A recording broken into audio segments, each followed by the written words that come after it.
देश का संविधान सबको अपना धर्म चुनने और धर्म के प्रचार प्रसार की आजादी देता है, लेकिन अगर किसी ने जबरदस्ती या बरगलाकर धर्म बदलवाने की कोशिश की तो कानून में उसके लिए सजा का प्रावधान भी है। भोपाल में पिछले दिनों धर्म परिवर्तन कराने वाले एक गैंग का खुलासा हुआ था, जो सरेआम धर्म परिवर्तन कराने की कोशिश कर रहा था। अब खुलासा यह हुआ है कि धर्म परिवर्तन के लिए 20 लाख रुपए का लालच दिया गया था। जी हां, 20 लाख रुपए का।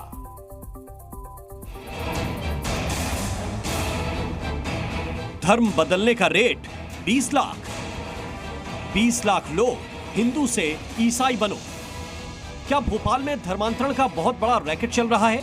ये सवाल इसलिए क्योंकि भोपाल पुलिस के हाथ लगे 5 आरोपियों ने पूछताछ में चौंकाने वाला खुलासा किया है। कुछ दिन पहले भोपाल की सड़कों पर 3 महिलाएं और 3 पुरुष सरेआम धर्मांतरण की कोशिश करते हुए पकड़े गए थे। आरोपी हिंदू बस्तियों में घूमकर लोगों को ईसाई धर्म अपनाने के लिए बरगला रहे थे। एक शख्स ने धर्मांतरण गैंग के आरोपियों को रंगे हाथ पकड़ा था तो उसे भी धर्म बदलने के लिए समझाने लगे थे। भोपाल में धर्म परिवर्तन के आरोप में पुलिस ने 3 महिलाओं को तुरंत पकड़ लिया था और 2 पुरुष बाद में दबोचे गए।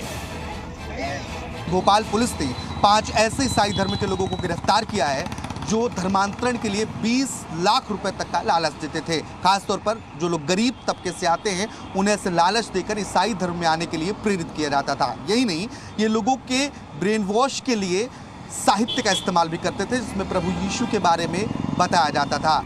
हिंदुओं का धर्मांतरण करवाने के लिए ईसाई संगठन से जुड़े सदस्य क्या रणनीति अपनाते हैं, इसे भी गौर से समझिए। धर्मांतरण गैंग के सदस्य गरीब बस्तियों में जाते हैं जहां लोग ज्यादा पढ़े लिखे नहीं होते। धर्मांतरण गैंग दलित बस्तियों में जाते हैं, गरीबों और दलितों को पैसे और घर का लालच देते हैं। बीमार लोगों को अच्छे अस्पताल में इलाज का भी लालच देते हैं। आरोप है कि धर्म परिवर्तन के लिए 20 लाख रुपए का ऑफर दिया गया।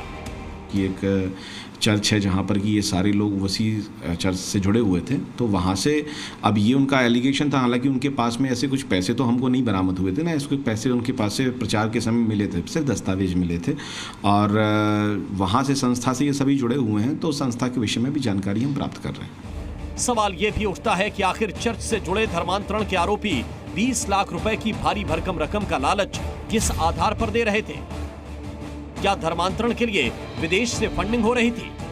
पुलिस को आरोपियों के पास कोई कैश नहीं मिला, सिर्फ ईसाई धर्म के प्रचार वाले दस्तावेज मिले हैं। अब पुलिस उस संस्था का कच्चा चिट्ठा खंगाल रही है जिससे सभी 5 आरोपी जुड़े हुए थे।